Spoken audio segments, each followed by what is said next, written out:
ଏତେ ଶୀଘ୍ର ଏ ଦିନ ଆସିବ ବୋଲି ମୁଁ କେବେ ବି ଭାବିନଥିଲି।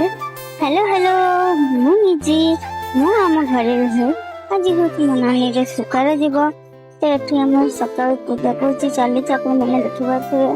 ତ ଏଠି ମୋ ନାନୀ ଗୁଆ ଦେଇଥିଲା କି ଗୁଆ ପୂଜା ହେଲେ ଏମିତି ବନ୍ଧୁବାନ୍ଧବ ନିମନ୍ତ୍ରଣ ଯିବ।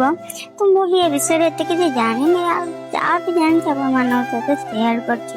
ଯଦି ମୋ ଭିଡ଼ିଓଟି ଭଲ ଲାଗେ ତାହେଲେ ଲାଇକ୍ କରିଦେବେ ପ୍ଲିଜ୍।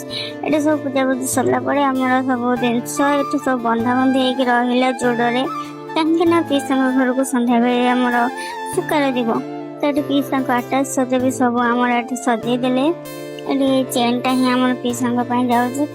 4ଟା ବେଳେ ଆମେ ଟିକେ ବୁଲିବାକୁ ପଳେଇଲୁ। ଏଠି ଆମର ନୂଆ ପୋଖରୀ ଖୋଳା ହଉଛି, ତ ସେଠି ଆମେ ଦେଖିବା ପାଇଁ ଟିକେ ପଳେଇଲୁ। ତ ଆସିଲା ବେଳୁ ଆମେ ସନ୍ଧ୍ୟାରେ ସବୁ ସୁକାର ନେଇକି ଗଲେ। ତା ପରଦିନ ସକାଳେ ଗୁଆ ମଙ୍ଗୁଳ ହେଲା ଆଉ ନାନୀ ଯୋଡ଼େ ହଳଦୀ ଲଗା ହେଲା। ତ ଏବେ ମୁଁ ରହୁଛି, ପୁଣି ଗୋଟେ ବ୍ଲଗରେ ଦେଖା ହବ। ଯଦି ଭିଡ଼ିଓଟି ଭଲ ଲାଗିଥାଏ ତାହେଲେ ଲାଇକ୍, କମେଣ୍ଟ, ସେୟାର, ସବସ୍କ୍ରାଇବ।